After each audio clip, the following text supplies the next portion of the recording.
ஒரு வசனம் அழகா சொல்லுது. என்னன்னா, நீங்க முழு இருதயத்தோட கர்த்தரை தேடினீங்கன்னா, அவரை தேடுகையிலே கண்டடைவீர்கள் அப்படின்ட்டு. சரி.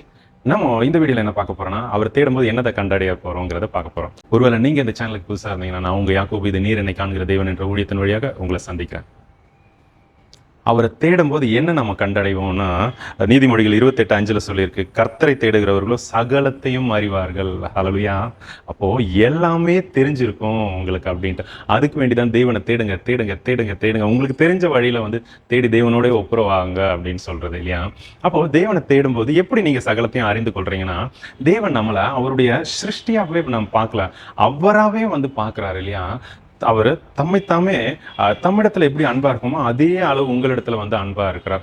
தாம் எப்படி எல்லாத்தையும் ஆளுகை செய்யறாரோ அந்த ஆளுகையை உங்களுக்கு கொடுக்க விரும்புறார். தம்மோட சேர்ந்து தம்முடைய சிங்காசனத்துல கிறிஸ்து இயேசுனுடைய சிங்காசனத்துல உங்களுக்கு இடத்த கொடுக்குறேன் அப்படின்ட்டு என்னோட கூட இருப்பான்னு வசனம் சொல்லியிருக்கு இல்லையா? 3:21 வெளிப்படுத்தின விசேஷத்துல ஜெயம் கொள்ளுகிறவன். ஓகே, அப்போ நீங்க இந்த பூமிக்குரியது இல்லை, மேலானவைகளே நாடுங்க. நீங்க எப்படி சகலத்தையும் அறிந்து கொள்வீங்கன்னா, இதுக்கு எக்ஸாம்பிளா பார்க்கும்போது அப்போ ஆபிரகாம்கிட்ட சொல்றாரு, என்னுடைய சிநேகிதனுக்கு மறைப்பேனோ அப்படின்ட்டு. அப்போ அதையுமே சொல்றாரு, வரும் காரியத்தை குறித்து எனக்கு கட்டளை இடுங்கள் அப்படின்னு சொல்றாரு. அப்போ வரும் காரியத்தை குறித்து அவர் எல்லாமே சொல்லி கொடுக்கிறார். ஆவியானவருடைய சுபாவம் என்னன்னு பார்த்தா, அவர் உங்களுக்கு வருங்காரியத்தை குறித்து உங்களுக்கு அறிவிப்பார்னு வசனம் சொல்லியிருக்கு யோவான் எழுதின சுவிசேஷத்துல இல்லையா? அப்போ தேவன் எப்படி அவரை போல நம்ம இருக்கணும்னு இருக்காரு. அதுக்கு முதல்ல நம்ம அவரோட இருக்கணும், அவர் விரும்பணும், அவரோட அன்பா இருக்கணும். ஓகே, அவர் தம்முடைய அன்பை தான் வெளிப்படுத்துறாராம். சகலத்தையும் அறிவான் அப்படின்னு நீதிமொழிகள் சொல்லியிருக்கல.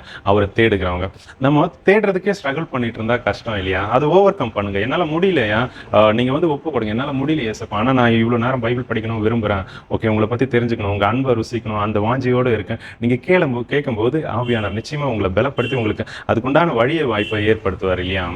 வாக்குத்தத்த வசனங்கள் உங்களுக்கு எவ்வளவு வந்திருக்கும் இல்லையா? பொருளானவைகள்லாம் செம்மையாக்குவேன், அப்படி நிறைய வார்த்தைகள் இருக்கு இல்லையா?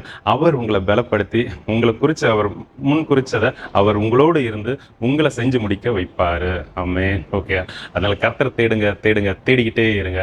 எப்படி ஒரு நாணயத்தை தொலைச்ச அந்த ஸ்திரீ வீடு முழுக்க கூட்டி அதை எப்படி அது கிடைக்கிற வரைக்கும் விடாம ஃபுல்லா கிளீன் பண்ணி, நீங்களே யோசிச்சு பாருங்க, வீட்டில் ஒரு கம்மலோ ஒரு மோதிரமோ தொலைஞ்சிச்சுன்னா எப்படி ஃபுல்லா எதை குறிச்சும் யோசிக்காம அதையே யோசிச்சு ஃபுல்லா வீடை ஃபுல்லா சுத்தமாக்கி அது கிடைக்கிற வரைக்கும் நீங்க எப்படி இருப்பீங்க? ஃபோக்கஸ்டா இருப்பீங்க. அதே மாதிரி தேவனை தேடுறதுல ஃபோக்கஸ்டா இருங்க. ஒரு நாளும் ஜெபத்தை விட்டுறாதீங்க, தேவனோட இருக்கிறத விட்டுறாதீங்க.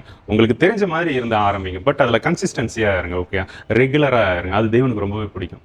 ஓகே, ஒரு நேரத்தை கொடுத்தீங்கன்னா அப்படி இல்லை, ஒரு விஷயத்தை புதுசாக ஆரம்பிச்சிங்கன்னா அது அப்படியே ஓகே, என்னதான் ஸ்ட்ரகிள் வந்தாலும் அதை மேற்கொண்டு மீன்ஸ் உங்கள் பலத்தில் இல்லை. ஓகேவா? ஏன்னா உங்களுடைய போராட்டம் இந்த மாம்சத்தோட ரத்தத்தோட இல்லை இல்லையா? பிசாசுக்கு எதிராக நீங்கள் போராடுறீங்க. அப்போ நீங்கள் ஒரு பராக்கிரமசாலியாக கர்த்தர் உங்களை வச்சிருக்காரு. ஏன்னா அவர் பராக்கிரமசாலியாக இருக்கார். இல்லையா? நம்ம அப்பா ஒரு பராக்கிரமசாலியாக இருக்கும்போது அவருடைய பிள்ளைகள் அப்படி தானே ட்ரெயின் பண்ணுவார். அவருக்கு விட்டு கொடுங்க, சரியா?